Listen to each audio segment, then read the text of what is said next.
BTech के 4 साल पूरे हुए।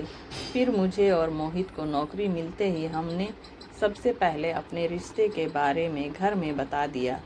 बीटेक पहले साल में ही मैं और मोहित प्यार में पड़ गए थे और तब से अब तक आज के दिन का इंतज़ार किया। शुरू में थोड़ा ना नुकुर किया घर वालों ने, लेकिन मान ही गए और हम दोनों की शादी तय हुई। हम दोनों की तो खुशी का ठिकाना ही न था। 4 सालों से हर रोज़ अपने आप को दुल्हन के जोड़े में देख चुकी थी। बहुत सारे ख्वाब सजाए थे हमने मिलकर। अब जब ये सारे ख्वाब सच होने वाले थे, अपनी किस्मत पर यकीन हो ही नहीं रहा था। शादी तय होते ही मैं और मोहित प्री वेडिंग फ़ोटोशूट, हनीमून और ना जाने क्या क्या प्लानिंग करने लगे थे। हमारे घर वाले हमारी खुशी देखकर बहुत खुश थे। मोहित का परिवार भी बहुत अच्छा था। उन्होंने शादी में कोई मांग नहीं रखी थी, लेकिन हर माँ बाप अपनी तरफ से शादी में कोई कमी नहीं छोड़ना चाहते। मेरे माँ पापा ऐसे ही थे। पापा ने माँ को बोल रखा था, मेरी बेटी की शादी में कोई कमी नहीं रहनी चाहिए। जो कुछ मेरी लाडली को चाहिए उसे वो सब खरीद देना। अच्छे अच्छे कपड़े, जेवर और जो भी उसे चाहिए हो। मैं तो बहुत खुश थी ही और माँ पापा की खुशी देखकर मैं भी और खुश हो गई। कितने सारे सपने सजाए थे। मुझे अपनी शादी में बहुत सुंदर लगना था।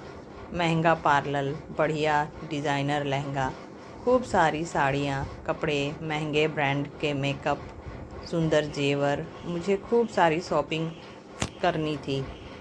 मैंने और माँ ने शॉपिंग शुरू की, लेकिन मेरे सपने इतने थे कि बजट बिगड़ जा रहा था।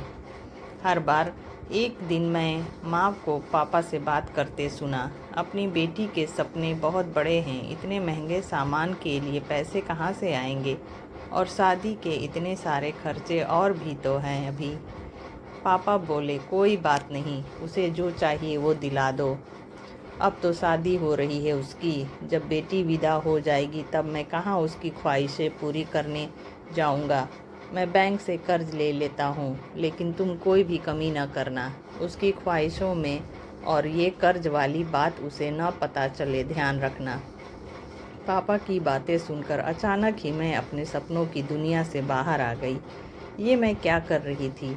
हमेशा तो दहेज का आरोप लड़कों वालों पर लगता है, जिसके बोझ के तले लड़की वाले दब जाते हैं। और यहाँ मैं क्या कर रही हूँ? मैं अपना दहेज खुद ही मांग रही हूँ, अपने माँ बापा को कर्ज के बोझ के तले खुद ही दबा रही हूँ। मैं तो शादी करके चली जाऊंगी, फिर मेरे पापा इस उम्र में जीवन भर कर्ज उतारते रहेंगे। नहीं नहीं, मैं ऐसा नहीं कर सकती। तो क्या करूं?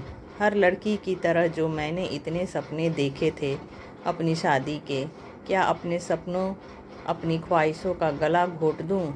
शादी भी तो एक बार होनी है। मैं तुरंत ही कमरे में घुस गई जहां माँ पापा बातें कर रहे थे।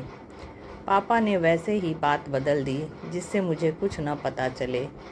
मैंने भी ऐसा जताया जैसे मुझे कुछ पता नहीं। बस पापा का हाथ अपने सिर पर रखा और बोला, कुछ मांगना था आपसे, मना तो नहीं करेंगे?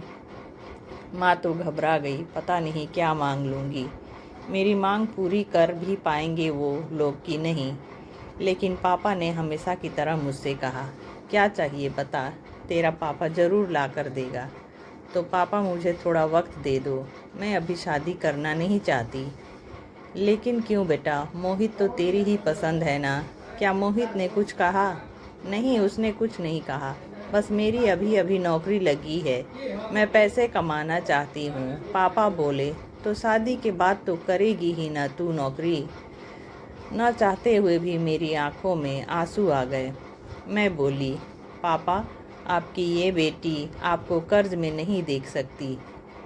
बेटा, ये तो हर बाप का सपना होता है, बेटी की शादी धूमधाम से करे। उसमें तू क्यों परेशान हो रही है? मैं अपनी ख्वाहिशों का भवन आपको कर्ज के बोझ के तले दबा कर नहीं खड़ा कर सकती। मैं पैसे इकट्ठे कर अपनी शादी का खर्च खुद उठाऊंगी। बस अब मैं कुछ नहीं सुनने वाली। माँ बोली, लेकिन मोहित वो रुकेगा तेरे लिए? अगर मेरा चुनाव सही होगा तो वो ज़रूर रुकेगा, नहीं तो मुझे कोई फ़र्क नहीं पड़ता। जब भी जिससे भी शादी करूँगी अपना खर्च खुद उठाऊँगी।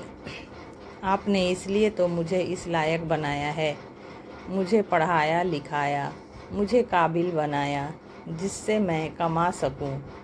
मेरी पढ़ाई में आप पहले भी खर्च कर चुके हैं और अब मैं इस लायक बन चुकी हूँ कि अपना खर्चा खुद उठा सकूं, अपने सपनों को पूरा कर सकूं। मोहित और मीनाक्षी की शादी 5 साल बाद धूमधाम से हुई। मीनाक्षी ने अपनी शादी में अपने सारे अरमान पूरे किए। आज बहुत गर्व था माँ पापा को अपनी बेटी पर। तो दोस्तों, यह एक पारिवारिक कहानी आपको कैसी लगी? अच्छी लगी हो तो मिलते हैं नेक्स्ट वीडियो में। तो बने रहिए मेरे इस चैनल के साथ।